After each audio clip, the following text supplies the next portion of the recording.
जय जगत गुरु जय भारत।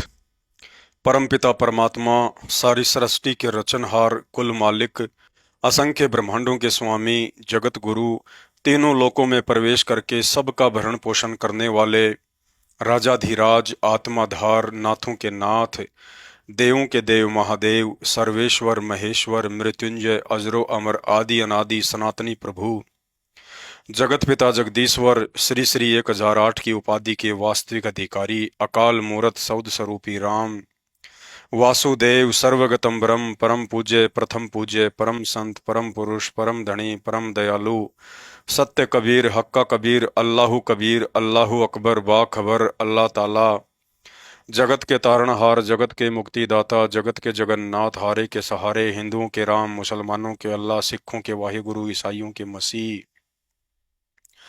दया के सागर दया निधि करुणा के सागर करुणा निधि स्वयंभू परिभू संकट मोचन कष्ट हरण मंगल करण दुख भंजन अविगत कबीर निर्विकार निर्विषम परमात्मा अलय अलेख सतगुरु आदि अनादि सतगुरु असली मर्यादा पुरुषोत्तम असली राम असली कृष्ण असली घनश्याम असली मुरारी राजाओं के राजा महाराजाओं के महाराजा शहंशाहों के शहंशाह सम्राटों के सम्राट भगवानों के भगवान अल्लाहों के अल्लाह प्रभुओं के प्रभु मसीहाओं के मसीह सच्चे वाहिगुरु बाबाओं के बाबा पीरों के पीर सर्वगुण संपन्न अनंत कोटि कलाओं के स्वामी अनंत कोटि ब्रह्मांडों के नायक योगियों में महायोगी ध्यानियों में महाध्यानी सिद्धों में परम सिद्ध ज्ञानियों में तत्व ज्ञानी ब्रह्म ज्ञानी महाज्ञानी परम ज्ञानी सच्चे रहनुमा करीम अल्लाह शुभान अल्लाह युवा कबीर समरत कबीर ए समवात अमित ओझा दुनिया के अंतिम पैगंबर 8 सितंबर 1951 से गांव धनाना जिला सोनीपत हरियाणा भारतवर्ष की पावन भूमि पे प्रकट ब्रह्मा विष्णु महेश के दादाजी कबीर परमेश्वर सतगुरु रामपाल जी भगवान के चरण कमल में देश विदेश से साथ संगति से जुड़े हुए सभी भाई बहनों का अनंत कोटि दंडवत प्रणाम। सत्साई भाई और बहनों, शंका समाधान के एपिसोड नंबर 16 में आप सभी का स्वागत है। तो चलिए शुरू करते हैं शंका समाधान। शंका: यदि कोई भगत सेल्स एंड मार्केटिंग या अन्य कोई ऐसी नौकरी करता है जिसमें झूठ बोलना पड़ता है तो क्या करें? गुरुदेव भगवान का तत्व ज्ञान कहता है कि ग्राहक को गलत जानकारी देना या किसी वस्तु को बेचते वक्त झूठ बोलकर उसे बढ़ा चढ़ाकर बताना मर्यादाओं के खिलाफ है। गुरुदेव कहते हैं, कबीरा आप ठगाइए और न ठगिए कोई, आप ठगाए सुख होत है और ठगे दुख होय। हिंदू मुस्लिम सिख ईसाई हम सब एक ही परमात्मा के संतान हैं। काल ने हमें अलग अलग जाति धर्म व देश में बांटकर एक दूसरे से अनजान बना रखा है। इस काल ने पहले से ही हम सबको इतना दुखी कर रखा है और ऊपर से यदि हम अपने स्वार्थवश एक दूसरे को झूठ बोलकर धोखा देकर ठग कर आत्मा दुखाकर और अधिक दुखी करते हैं तो उपदेश लेने के बाद भगत का यह कर्म भी सतगुरु को नाराज करने वाला होता है।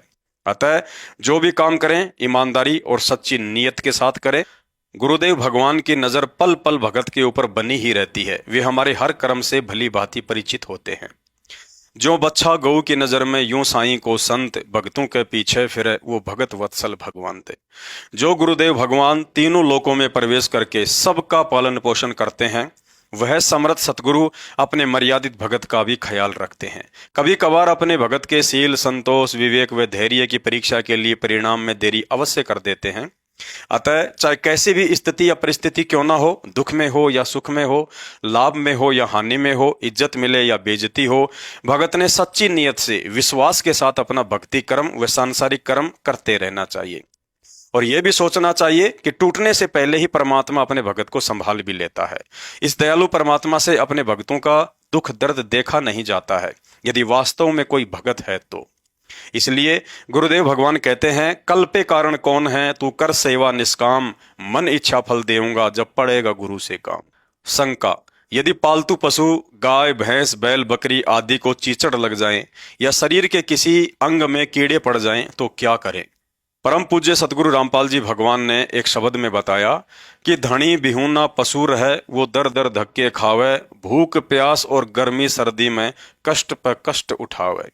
जब वो पशु धनी का हो जा सब चिंता मिट जावे, बड़ भागी आवे गुरु की शरण में, वो जामन मरण मिटाता, हरि को गुरु विहीन नहीं भाता। पालतू पशु गाय भैंस बैल बकरी ऊंट आदि किसान के अधीन होते हैं। अतः सर्दी गर्मी धूप बरसात व बीमारी की हालत में उसकी चिंता और जिम्मेदारी भी किसान की ही होती है।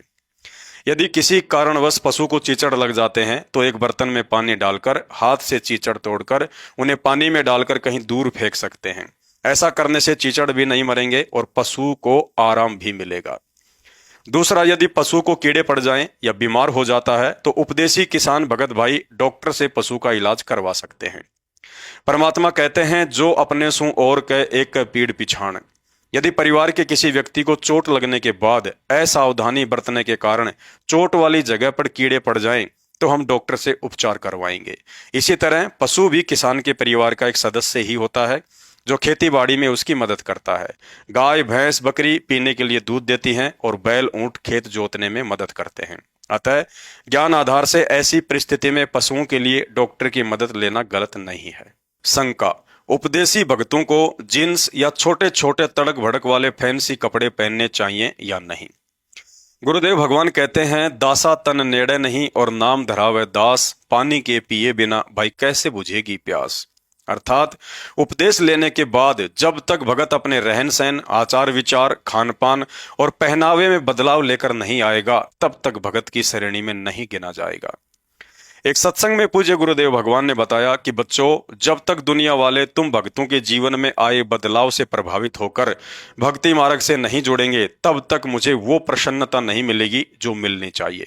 अतः गुरुदेव भगवान के आदेशानुसार भगत भाई बहनों ने अपने पहनावे को लेकर बहुत ही मर्यादित रहना चाहिए। एक उपदेशी भगत को जगत की देखा देखी व फैशन की दौड़ में टाइट कपड़े जीन्स आदि ना ही तो खुद ने पहनना है और ना ही बच्चों को लाकर देना है।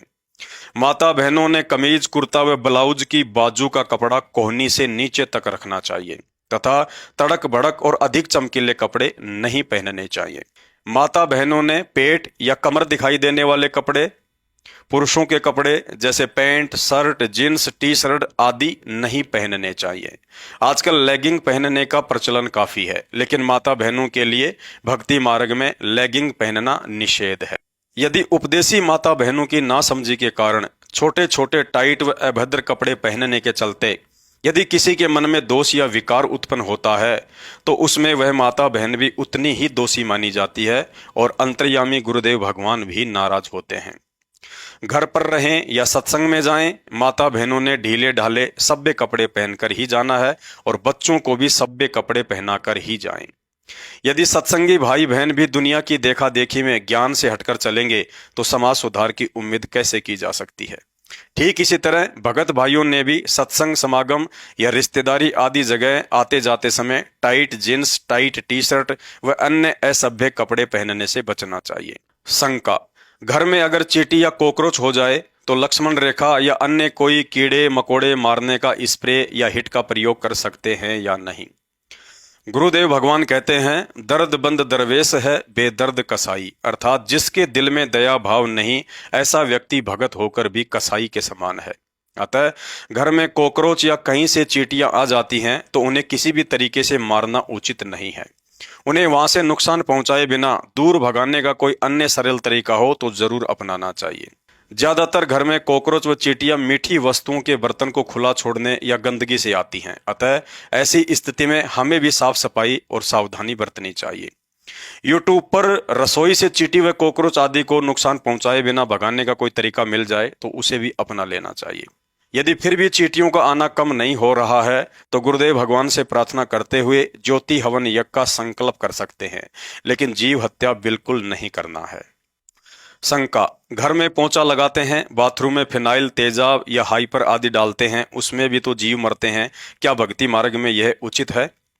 गुरुदेव भगवान ने बताया कि 70 ब्राह्मण की है हत्या, जो चौका तुम देवो नित्या। अर्थात घर में फर्श पर माता बहनें जो चौका या पोछा मारती है उसमें भी जीव हत्या होती है और यहाँ का विधान है कि जैसा कर्म जीव करता है उसका फल अवश्य भोगना पड़ता है। अतः जीव हत्या तो पोछा लगाने से भी होती है, लेकिन गुरुदेव भगवान ने बताया कि कुछ जरूरी कर्म करने भी आवश्यक होते हैं, लेकिन उस कर्म को काटने के लिए आपको जो भक्ति मंत्र मिला है उसे मर्यादा में रहकर जाप करते रहने से परमात्मा उस कर्म के दोष को काट देते हैं। ठीक इसी तरह बाथरूम में साफ सफाई के लिए फिनाइल, हाइपर या तेजाब आदि डालना भी जरूरी है, अन्यथा हानिकारक बैक्टीरिया हमें बीमार बना देंगे तो भक्ति में बाधा बनेगी। लेकिन मर्यादा में रहकर सतनाम रूपी साबुन का प्रयोग करते रहने से हमारे कर्म रूपी कपड़ों को परमात्मा साफ करते रहते हैं। शंका, उपदेशी भाई बहन सिर में मेहंदी, कलर या डाई करवा सकते हैं या नहीं? गुरुदेव भगवान कहते हैं, गुरु वचन निश्चय कर माने, पूरे गुरु की सेवा ठाने, जिन बातों से गुरु दुख पावे उन बातों को दूर बहावे। बालों में मेहंदी लगाने के पीछे दो कारण हो सकते हैं। यदि उपदेशी भगत को सिर से संबंधित कोई बीमारी या गर्मी से सिर में परेशानी होती है तो डॉक्टर की सलाह पर मात्र उपचार की दृष्टि से बालों में या शरीर के किसी भी हिस्से पर मेहंदी लगा सकते हैं। यदि उपदेशी भगत भाई बहन अपने सफेद बालों को छिपाने के लिए या सुंदर दिखने की चाहत में बालों में मेहंदी, कलर या डाई करवाते हैं तो यह कर्म गुरुजी के नियम को तोड़कर विष खाने के समान है, और विष कोई मंदबुद्धि भगत ही खा सकता है, समझदार नहीं। अतः सुंदर दिखने या अपनी उम्र छुपाने के मकसद से बालों में कलर, डाई या मेहंदी लगाते हैं तो यह काल प्रेरणा से मान बढ़ाई का प्रतीक है। और गुरुदेव भगवान कहते हैं, मान बढ़ाई से हैं दूर, आजिज के हरि सदा हजूर। आधिनी के पास है पूर्ण ब्रह्म दयाल, मान बढ़ाई मारियो बेअदबी सिरकाल। मान बढ़ाई का और गुरुदेव भगवान का तो खड़ा एक्सीडेंट है। अतः माता बहनों व भगत भाइयों से प्रार्थना है, यह मिट्टी का शरीर है, इसकी उपयोगिता परमात्मा की भक्ति करके आत्म कल्याण करवाने में है, ना कि व्यर्थ का दिखावा करने में। शंका, मैं उपदेशी हूँ, मेरी बाल काटने की दुकान है, लोग बालों में कलर व डाई करवाने आते हैं, मुझे क्या करना चाहिए? गुरुदेव भगवान कहते हैं, उपदेश लेने के बाद गुरु आदेश की अवहेलना करना और भक्ति विरुद्ध कार्यों में सहयोग करना दोनों ही भगत को दोषी बनाते हैं। अतः गुरुदेव का आदेश है कि भगत भाई बहनों ने बालों में कलर, डाई या मेहंदी नहीं लगानी है। अब ये कॉमन सेंस की बात है, यदि लगानी नहीं है तो लगाने में किसी का सहयोग भी नहीं करना है। यदि बाल काटने की दुकान है और ज्ञान समझ में आ गया है तो इतना भी विश्वास होना चाहिए कि यदि हम गुरु वचन पर चलेंगे तो परमात्मा हमें साधारण दाढ़ी, बाल, कटिंग में भी उतना अवश्य देगा जितना कि आपकी आवश्यकता है। यदि कुछ दिन कमाई अधिक ना भी मिले तो भी भगत ने गुरु वचन को ही प्रथम रखकर चलना चाहिए। शंका, मेरी नाई की दुकान है, किसी की मौत हो जाने पर मुंडन के लिए सिर के बाल काटने उसके घर जा सकता हूं या नहीं?